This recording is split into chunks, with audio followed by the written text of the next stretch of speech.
దేవుని ఘనమైన నామమునకు స్తోత్రములు. ఈ వాగ్దానమును వింటున్న మీకందరికీ మన ప్రభువును ప్రియ రక్షకుడైన యేసుక్రీస్తు నామములో శుభములు, మా హృదయపూర్వకమైన వందనములు. ఈరోజు మీ కొరకైన దేవుని వాగ్దానము ద్వితీయోపదేశ కాండము 7వ అధ్యాయము 13వ వచనము. ఆయన నిన్ను ప్రేమించి ఆశీర్వదించి అభివృద్ధి చేసి దీవించును. మంచి దేవుడైన యేసయ్య ఈ మంచి వాగ్దానమును నిశ్చయముగా నేడు మనందరి జీవితములలో నెరవేర్చునుగాక. ఆమేన్. ఈ వాగ్దానాన్ని మనము పరిశీలిస్తే, మన పూర్వీకులను, మన పితరులైన ఇశ్రాయేలీయులు ఐగుప్తు దేశపు దాస్యపు కాడి కింద నలిగిపోతూ, వారు పెడుతున్న వెట్టి చాకిరీలు చేయలేక నిట్టూర్పులు విడుచుచు తమ దేవునికి మొర్ర పెట్టగా, దేవుడైన యెహోవా వారి మొర్ర ఆలకించి వారి దురావస్థను నిదానించి చూచి, వారున్నటువంటి బాధలో నుండి, వారున్నటువంటి వేదనలో నుండి వారిని విడిపించుటకు వారి మధ్యకు దిగివచ్చి, ఆ పరిస్థితులలో నుండి దైవజనుడైన మోషేను వారి వద్దకు పంపి, వారికి ఉన్నటువంటి ఆ బానిస బ్రతుకు నుండి వారిని విడిపించి వారిని వాగ్దాన భూమికి నడిపించారు. వారిని వాగ్దాన భూమికి సమకూర్చిన తరువాత ప్రభువు వారికి సెలవిస్తున్న ఈ మాటలు మనం పరిశీలిస్తే, మీ దేవుడైన యెహోవా మిమ్మును ప్రేమించారు కాబట్టి ఆయన మిమ్మును ఆశీర్వదించబోతున్నారు. దేవుడు మిమ్మును నడిపించిన ఈ వాగ్దాన భూమిలో ఆయన మిమ్మును ఆశీర్వదించి అంతకంతకు వర్ధిల్లజేసి, మీ పరిస్థితులను మార్చి, మీ స్థితిగతులను హెచ్చించి, ఈ భూమి మీదనున్న సమస్త జనముల కంటే ఆయన మీరు హెచ్చగునట్లుగా ఉన్నతమైన స్థితిలో నిలబెడతారని, అంత మాత్రమే గాక అన్ని విషయాలలో, మీ చేతి పనులలోనే గాని, మీ పశు సంపద విషయములోనే గాని, మీ భూఫలమైన సస్యముల విషయములోనే కానీ, మీకు కలిగిన సమస్త విషయములలో, ఇక ఒకటేంటి రెండేంటి, అన్ని విషయాలలో, మనకు కలిగిన అన్ని విషయాలలో ఆయన మనలను దీవిస్తానని వాగ్దానమును చేశారు. తాను వాగ్దానము చేసినట్లుగానే ఇశ్రాయేలీయులను దేవుడు అన్ని రీతులా ఆశీర్వదించి అభివృద్ధి పరచి వారిని దీవించుచునే వచ్చారు. ఆ రోజున ఇచ్చిన వాగ్దానం నేటి వరకు ఇశ్రాయేలీయుల పట్ల దేవుడు నెరవేరుస్తూనే వచ్చారు. తరాలు గడిచిపోయినా, వందల వేల సంవత్సరాలు గడిచిపోయినా, ఇశ్రాయేలు జనాంగం, అప్పుడున్న జనాంగము ఇప్పుడు లేకపోయినా, ఇప్పుడు నూతనమైనటువంటి ఇశ్రాయేలీయులు వచ్చినప్పటికీ తన మాట మారలేదు చూశారా? తన ప్రజలకు దేవుడిచ్చిన వాగ్దానం మార్చబడలేదు చూశారా? దేవుని వాగ్దానములు ఎంతైనా నమ్మదగినవండి. ఆయన తన ప్రజలను ప్రేమించి ఇచ్చిన మాట ఒకవేళ ఆకాశము గతించపోవచ్చు కానీ, భూమి గతించపోవచ్చు కానీ, ఆయన ఇచ్చిన మాట ఎంత మాత్రము గతించేది కాదు. అలనాడు తన ప్రజలకు వాగ్దానం ఇచ్చాడు, వాటిని నేటి వరకు నెరవేర్చుతూనే వచ్చారు. ఈ వాగ్దానం వింటున్న ప్రియ దైవ జనాంగమా, సంవత్సరాలు మారుతున్నాయి కానీ మన జీవితాలలో మనకున్న బాధలు తొలగిపోవట్లేదని, మన కష్టాలు తీర్చబడట్లేదని, మన నష్టము పూడ్చబడట్లేదని, మన పరిస్థితులు మార్చబడట్లేదని, మన స్థితిగతులు హెచ్చించబడట్లేదని కన్నీరు పెడుతూ ఎంతగానో వేదనపూరితమైన బ్రతుకులలో మీరున్నారు కదా. మనలాంటి వారి కొరకే దేవుడి వాగ్దానం ఇచ్చాడండి. ఆయన మనలను ప్రేమించి మన పరిస్థితులను మారుస్తానని, మనలను ఆశీర్వదిస్తానని, మనలను అభివృద్ధి చేస్తానని, మనలను అన్ని విషయాలలో దీవిస్తాను అంటూ ఈ రోజున ప్రభు మనకు ఈ వాగ్దానము చేస్తున్నారు. ఆశీర్వదించబట్టం అంటే చాలా మందికి ఉన్న అపోహ ఏంటంటే, అద్దిళ్ళు పోయి సొంతిళ్ళు రావాలని, పాకలు పోయి రేకులు రావాలని, రేకులు పోయి మేడలు రావాలని, భవంతులు కావాలని, నగలు, నాణ్యాలు, వజ్రాలు, వైడూర్యాలు, ఈ లోక సంపదతో నింపబడితేనే వారు ఆశీర్వదించబడ్డారు అనుకుంటారు. మరి నిజమైన దేవుని ఆశీర్వాదం అంటే అంత మాత్రమేనా? అసలు దేవుని ఆశీర్వాదం అంటే ఏ సమయానికి, ఏది కావాలో అది కలిగి ఉండటమే ఆశీర్వాదం. రెండవదిగా ఆయన ఆశీర్వాదం అంటే లోటు లేని సంతృప్తికరమైన జీవితమును పొందుకునటమే కదా. ఆయన ద్వారా ఆశీర్వదించబడిన వారు ఒకవేళ ఈ లోకయాత్ర ముగించవలసిన పరిస్థితులు వారికి ఎదురైతే, లేక ప్రభు రాకడ సంభవిస్తే వారు విడవబడరండి.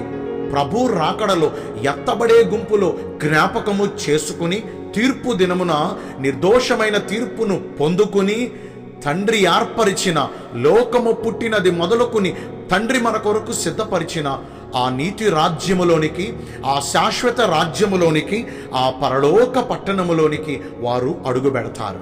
ఇది కదా నిజమైన దేవుని ఆశీర్వాదం అంటే. ఇట్లాంటి ఆశీర్వాదకరమైన స్థితిని మనం పొందుకోవాలంటే మన తండ్రి ద్వారా మనం ప్రేమించబడాలి. పాస్టర్ గారు, ఇవి మాత్రమేనా? ఇక దేవుని ఆశీర్వాదం పొందితే ఈలోక పరంగా మనకేం కలగవా అంటే, ఎందుకు కలగవండి? ప్రభు ఒకరిని ఆశీర్వదిస్తే, ప్రభు ఒకరిని ప్రేమించి ఆశీర్వదిస్తే వారి కొరకు సమస్తమును సమకూర్చి జరిగిస్తారు. మనలను ప్రేమించిన దేవుడు తన సొంత కుమారుని మన కొరకు బలి ఇవ్వటానికి వెనకడుగు వేయలేదు కదా. ఇక ఈ లోకపరమైన అక్కరలు తీర్చలేడా? మనం అనుకుంటాం, కష్టపడిపోతాం, ప్రయాసపడిపోతాం, ఏదో పొందుకుంటాం కోసం ఆరాట పడిపోతూ ఉంటాం. అవన్నీ మనకు కావాలని మన పరలోకపు తండ్రికి తెలీదా?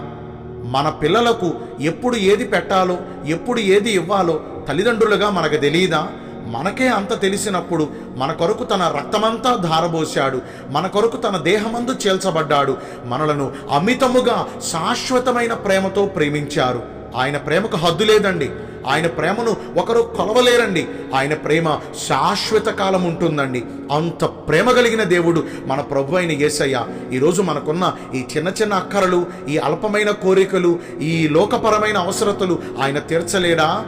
మనము అడుగు వాటికంటే, ఊహించు వాటికంటే ఆయన మనకు అత్యధికంగానే చేస్తారు. వాటి కొరకు మనం బాధపడవలసిన అవసరం లేదు, వాటి కొరకు మనం వెతుక్కోవలసిన అవసరం లేదు. ఆయన ప్రేమను పొందుకుంటే చాలు మన పరిస్థితులు మార్చబడతాయి. ఆయన ప్రేమను పొందుకుంటే చాలు మనము అంతకంతకు వర్ధిల్లుతూ దేశము యొక్క ఉన్నత స్థలముల మీద నిలవబడినంతగా హెచ్చించబడతాం. ఆయన ప్రేమను పొందుకుంటే చాలు, ఆయన ద్వారా ప్రేమించబడితే చాలు మన స్థితిగతులు మార్చబడి మనకు కలిగిన సమస్త విషయాలలో కూడా దేవుని యొక్క మెండైన దీవెనలు మనం పొందుకుని తృప్తికరమైన జీవితాన్ని మనము అనుభవిస్తాము. మరి ఇంతవరకు ఈ వాగ్దాన వాక్యమును విన్న ప్రియ దైవ జనాంగమా, మనము విన్న ఈ మేలులన్నీ కూడా ఎవరికి వర్తిస్తాయంటే, ఎవరైతే దేవుని ప్రేమను పొందుకుంటారో. చూడండి, అలనాడు ఇశ్రాయేలీయులను ప్రభు ప్రేమించారు కాబట్టి వారిని అంత ఘనపరిచారు. ఈ రోజున మనలను కూడా దేవుడు ప్రేమిస్తే ఆస్తికర్తలుగా చేస్తాడు, ఘనపరుస్తారు, ఆశీర్వదిస్తారు, అభివృద్ధి చేస్తారు, దీవిస్తారు, ఉన్నతమైన స్థితిలో నిలబెడతారు. ఒక్కసారిగా మన పరిస్థితులన్నీ మార్చబడతాయండి. మరి ఎవరెవరి ప్రేమనో పొందుకోవాలని ఆరాటపడుతూ ఉంటాం కదా. ఆ ప్రేమలన్నీ అల్పకాలమైనవే. ఆ ప్రేమలన్నీ ఎంతలో కనపడి అంతలో మాయమైపోయే నీటి ఆవిరి వంటివే, నీటి బొడగ వంటివే. నా దేవుని ప్రేమ మాత్రమే ఎల్లకాలము నిలిచి ఉంటుంది. మరి అట్టి దేవుని ప్రేమను మనము పొందుకోవాలంటే మనం ఏం చేయాలి? మన దేవుడు మనలను ప్రేమించి మనకు విధించుచున్న ఆయన ఆజ్ఞలన్నిటినీ, ఆయన శాసనములన్నిటినీ, ఆయన కట్టడలన్నిటినీ, ఆయన ధర్మశాస్త్రం అంతటిని, ఆయన మనకు బోధించుచున్న ఆయన బోధనలన్నిటినీ కూడా శ్రద్ధగా ఆలకించాలి. ఆలకించిన వాటిని జాగ్రత్తగా చదువుకోవాలి. చదువుకున్న వాటన్నిటినీ మన హృదయములో పదిలపరుచుకోవాలి. ఈ హృదయం అనే పలకల మీద వాటిని రాసుకోవాలి. ఇప్పుడు రాసుకున్న మనం ఏం చేయాలో తెలుసా? దేవుడు మనకు చెప్పిన ప్రకారము తూచా తప్పకుండా నడుచుకోవాలి. ఆయన ఆజ్ఞలు భారమైనవి కాదండి. ఆయన మాటలు భారంగా ఉండవండి. సులువైన మాటలు చెబుతాడు. సులువైన మార్గములలో నడవమని ప్రభు మనకు సూచిస్తున్నారు.